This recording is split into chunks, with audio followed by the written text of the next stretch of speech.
कि न्याय मिलेगा और इनके माता पिता को जो आंसू है वो जस्टिस मिले। मैं मानता हूँ, मैं पहले भी कहा हूँ कि पुलिस ने यहाँ पर ओवर एक्ट किया है, जिसकी आवश्यकता नहीं थी उस काम को उन्होंने किया। मैं यहाँ पर आया हूँ और अगर मैं कोई घटना कर दूँ या यहाँ कोई रहता फैला दूँ, इसके लिए सम्राट चौधरी या नीतीश कुमार जिम्मेवार नहीं हो सकते। मैं खुद जिम्मेवार हो सकता हूँ और उसके लिए मुझे पनिशमेंट मिलेगा।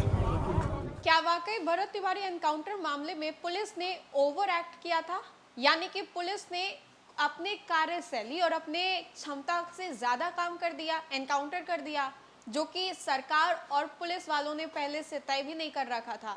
ऐसा हम नहीं कह रहे, ऐसा पहले पब्लिक कह रही थी और अब बिहार सरकार के मंत्री अशोक चौधरी कह रहे हैं। नमस्कार, आप देख रहे हैं न्यूज़ फॉर नेशन, आपके साथ मैं हूं राजनंदिनी। तो बिहार का अब एक हाई प्रोफाइल मामला भरत तिवारी एनकाउंटर मामले को लेकर के परत दर परत जो खुलासे हैं लगातार हो रहे हैं। इसी कड़ी में आपको बताएं तो आज बिलौटी गांव पहुंचे अशोक चौधरी और उनके बयान ने जो खुलासे किए हैं वो वाकई चौंका देने वाले हैं। दरअसल आपको बताएं तो अशोक चौधरी पहले तो ये कहते नजर आ रहे हैं कि इस पूरे मामले में पुलिस ने वाकई बहुत ओवर एक्ट किया है, ये उनका सेंटेंस है। उसके बाद वो ये कहते नजर आ रहे हैं कि हम सम्राट चौधरी को अवगत करवाएंगे इसके बारे में कि यहाँ परिवार किस स्थिति में रह रही है, कैसे हालात में रह रही है, हम सभी चीज जो है मुख्यमंत्री को जाकर के बताएंगे। उसके बाद अशोक चौधरी ये कह रहे हैं कि फिलहाल अगर मैं यहाँ आया हूँ, मैं यहाँ पर कुछ करके चला जाऊँ, कोई कांड कर दूँ, तो इसके लिए मैं जवाबदेही हूँगा, ना कि बिहार के मुख्यमंत्री सम्राट चौधरी और ना कि पूर्व मुख्यमंत्री नीतीश कुमार होंगे, ऐसा अशोक चौधरी ने कहा है। हालांकि वो बता रहे हैं कि किस तरीके से ये जो पूरा एनकाउंटर हुआ उसकी वजह से पुलिस के ऊपर भी सवाल खड़े हो रहे हैं, लेकिन उससे ज्यादा सम्राट चौधरी और उनकी पुलिसिया व्यवस्था को लेकर के सवाल खड़े हो रहे हैं। ऐसे में अशोक चौधरी जब बिलौटी गांव पहुंचे, उनके परिवार वालों से तो मुलाकात उन्होंने की ही, लेकिन उसके बाद उन्होंने क्या कुछ कहा, अपने बयान में क्या कुछ दर्ज किया है, हम आपको छोड़े जाते हैं अशोक चौधरी के पूरे बयान के साथ। मिलने आए पहले मंत्री हैं बिहार सरकार को जो मिलने आ पाए हैं। देखिए, ऐसा है कि हम पहले मिलना चाहते थे, परंतु क्योंकि हम ये लोग ब्राह्मण परिवार से हैं और जो ब्राह्मण परिवार में असामयिक मृत्यु का एक बड़ा धार्मिक कर्मकांड होता है और 13वीं खत्म नहीं हुई थी, इसलिए हम उस समय नहीं आए कि लोग अपने ही, क्योंकि किसी का भी बेटा किसी परिस्थिति में मरा हो, वैसे बाप के लिए इससे बड़ा कोई संकट और इतना बड़ा आपकी सरकार पहले। अरे यार please wait, I am not asking you question when I, अरे हम जवाब दे रहे हैं, आप बीच में प्रश्न करने जा रही हैं। सर जवाब हो जाने दीजिए। आई एम नॉट बताया जाए सर, बताया जाए sir. No no, I am not going to answer you. बताया जाए सर, बताया जाए सर। सर बताया जाए सर, बताया जाए सर, बताया जाए सर, बताया जाए। माँ लगातार बेटे के न्याय के लिए संघर्ष कर रही है। नहीं, तो 13वीं खत्म हुई और उसके बाद हम आज मिलने के लिए आए हैं और आने के बाद पिताजी से भी बात किए हैं, उनकी माँ से भी मिले हैं, बात किए हैं और अरे रुक ना यार, बताइए सर, बताइए। और बात भी उनकी सुनी, उनकी बात को हमने समझा भी। बहुत सी चीज़ें जानकारी नहीं थी जो मेरे नॉलेज में, वो भी जानकारी प्राप्त हुई है।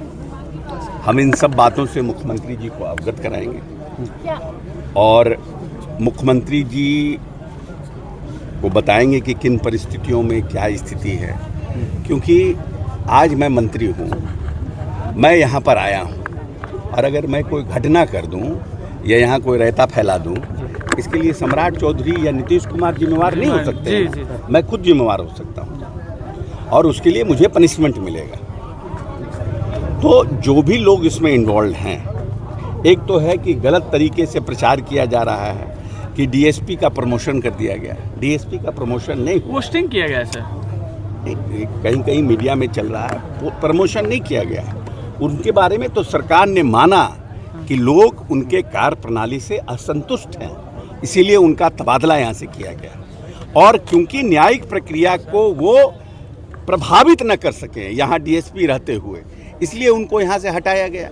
ये तो सरकार ने अच्छा काम किया कि उनको यहाँ से तत्काल हटाया, जिसके ऊपर चार्ज लगा है। और अभी एसडीएम के बारे में जानकारी प्राप्त हुई है कि लगभग 1400 करोड़ रुपया आया था, जो उनकी मां ने बताया, मुझे जानकारी नहीं है, मैं पता करूँगा। और उस विस्थापितों के लिए ये लड़ाई लड़ रहे थे और उनके पास बहुत सी जानकारी थी। बार बार जो यहाँ के एसडीएम है और अभयानंद जी ने भी इस बात की जिक्र की है, जो हमने देखा कि एसडीएम वहाँ पर क्या कर रहे थे। जब भरत तिवारी के साथ इनकाउंटर हो रहा था तो what was SDM doing there, what was his role and why he was present, तो ये सब पता करेंगे, जानकारी प्राप्त करेंगे। न्यायिक जो हमारे बने हैं, जो न्यायिक जिनके अध्यक्ष में जांच आई, उनसे भी बात करेंगे, उनसे भी मिलेंगे और पूरी बात से हम जो भी हमारे पटना में इस संबंध में मुख्यमंत्री, उप मुख्यमंत्री, पदाधिकारी सबको हम इस चीज़ से अवगत कराएंगे। सर, सम्राट चौधरी की सरकार में न्याय मिल पाएगा कि नहीं? भरत तिवारी को न्याय मिल पाएगा कि नहीं? देखिए, अगर न्याय नहीं मिल पाता, क्षेत्र से आ रहे तो वहाँ पर अभी न्याय अगर नहीं मिलता और न्याय की इच्छा नहीं होती तो न्यायिक जांच क्यों होती? किसी आईजी से भी जांच करा सकते थे, किससे डीजी से भी जांच करा सकते हैं। जहाँ तक आप लोगों का प्रश्न है कि गिरफ्तारी कब होगी, ये राजतंत्र नहीं है ना कि आज मुंडी जिसका कटा, ये ईरान का शासन है कि जिसका मुंडी कटा वहीं हाथ काट दो।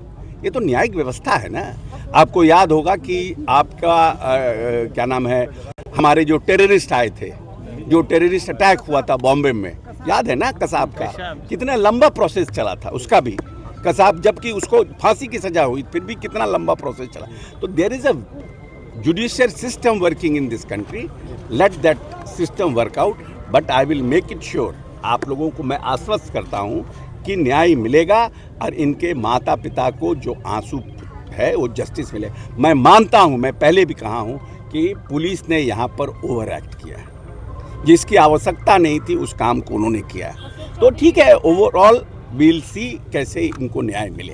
परिवार सुरक्षा की मांग की रही है सर लगातार कि हमें डर है और एक ब्लैक गाड़ी है सर जो रात में डेली आती है, हमें सुरक्षा चाहिए। लेकिन बिहार पुलिस नहीं सर, केंद्रीय पुलिस पे वो भरोसा जता रही है ठीक परिवार। है, इसको भी हमने बोला है, देखते हैं वर्कआउट। भ्रष्टाचार की जांच होगी।